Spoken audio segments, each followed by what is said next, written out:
Linda from Einen asks, what do I do immediately after a car accident? Safety should be your number one concern.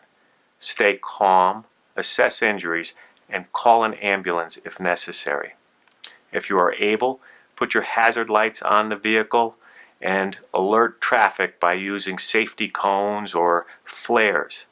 If it's minor damage to the vehicle, you can remove the vehicle from traffic and put it safely out of harm's way on the shoulder of the roadway. In Pennsylvania, we have a duty to exchange our driver's license and our insurance cards with all parties involved in the collisions.